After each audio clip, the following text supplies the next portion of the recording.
Шал мен кемпір ертегісі. Ертеде бір шал мен кемпір болыпты. Олардың күйеуге бермеген 3 қызы бар екен.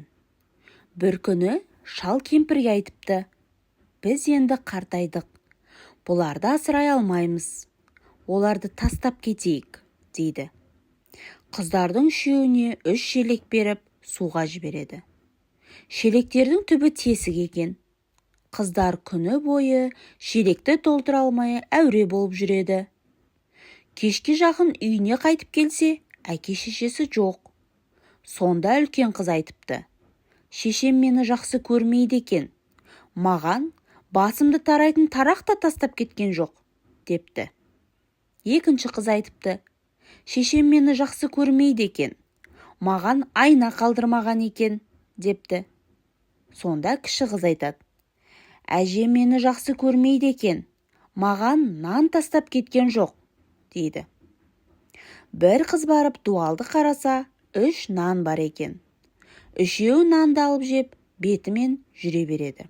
Бұл қыздардың алдынан хан шығыпты. Хан, қайда бара жатқан қыздарсыңдар, деп сұрайды.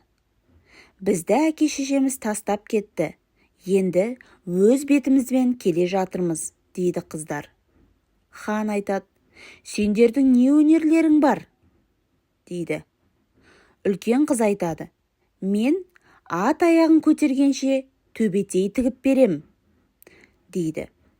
Ортаншысы айтты: мен ат аяғын басқанша шапан тігемін, дейді. Үшінші қыз айтады: мен басы алтын, аяғы күміс бала табар едім, дейді. Солай хан оларды үйіне алып барады. Бірнеше уақыт өткен соң ханның кіші әйелі 2 қабат болады. Көп замай бір ұл бала тапты. Баланың басы алтын, аяғы күміс боп туады. Апалары ханның келіншегін күндеп, орнына жаңа туған иттің күшігін салып, баланы суға тастап жібереді.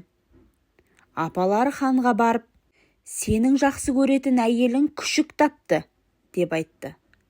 Хан ашуланып, әйелін күшігімен құдыққа тастаңдар деп бұйрық етті. Келіншегі құдықтың ішінде жылап отырғанда бір қарт келіп айтты: ей, ханның әйелі, жылама, шық құдықтан, дейді. Келіншек: қалай шығайын құдықтан, дейді. Сонда қарт арқан тастап суырып алды. Күнде тамақ әкеп беріп, әлгі әйелді асырады. Бірнеше жыл өтті. Бір күні шал келіп айтады: осы жерде отыр, бүгін ауылдан асық ойнауға 10 бала келеді. 10 баланың артынан бір бала келеді. Сол бала сенің балаң, дейді. Түс болғанда ауылдан 10 бала келді. Олардың артынан бір бала келді. Келіншек тұрып барып, әлгі баланы құшақтап, жылап сүйе бастады.